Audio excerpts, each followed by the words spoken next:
Today, Israel's illegal use of force against the Palestinians and aggressive actions against Iran, Qatar, Yemen, Lebanon, Syria, and Iraq threaten to blow up the entire Middle East.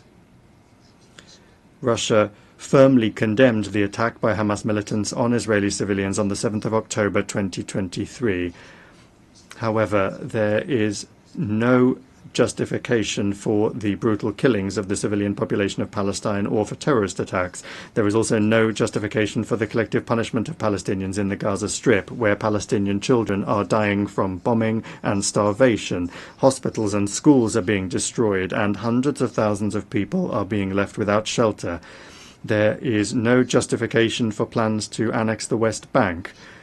We are essentially dealing with an attempt at a kind of coup d'etat aimed at burying UN decisions on the creation of a Palestinian state.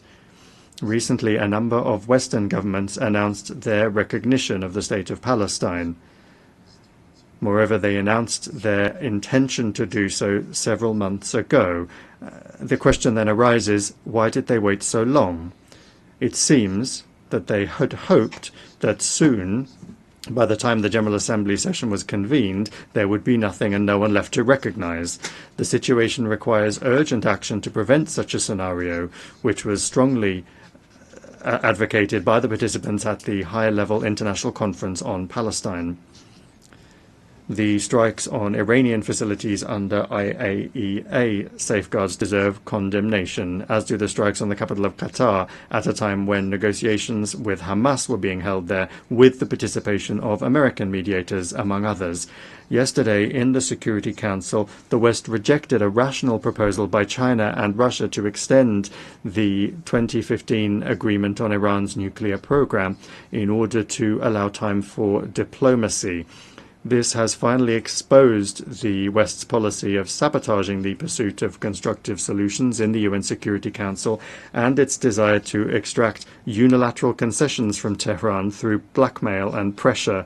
We consider such a policy to be unacceptable and consider all manipulations to restore anti-Iranian UN sanctions as well as the sanctions themselves to be illegal.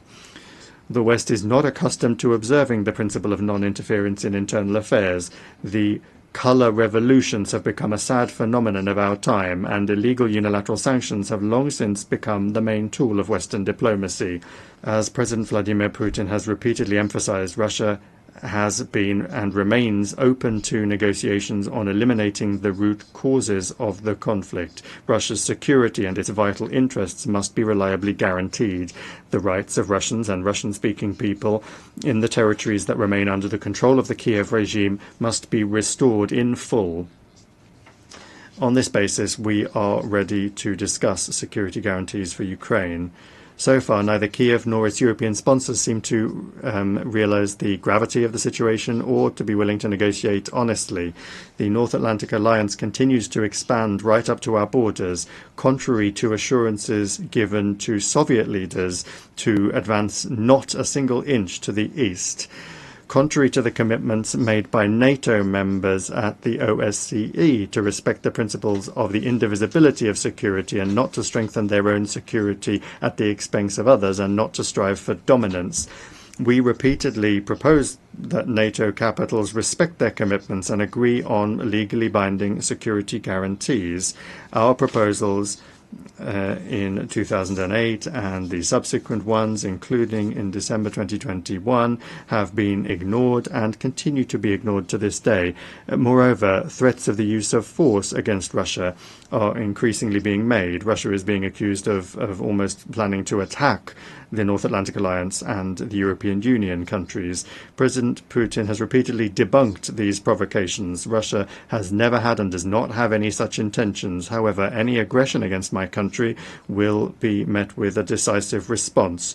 There should be no doubt about this among those in NATO and the EU who not only are telling their voters that war with Russia is inevitable and are forcing them to tighten their belts, but are also openly talking about preparations for an attack on our Kaliningrad Oblast and other Russian territories. We have some hopes for the continuation of the Russian-American dialogue, especially after the summit in Alaska. In the approaches of the current US administration, we see a desire not only to contribute to ways to realistically resolve the Ukrainian crisis, but also a desire to develop pragmatic cooperation without adopting an ideological stance. Russia and the US bear a special responsibility for the state of affairs in the world and for avoiding risks that could plunge humanity into a new war. When talking about the future, we must not forget the lessons of the past, especially in a situation where Nazism is rearing its head again in Europe and militarization is gaining momentum under the same anti-Russian slogans.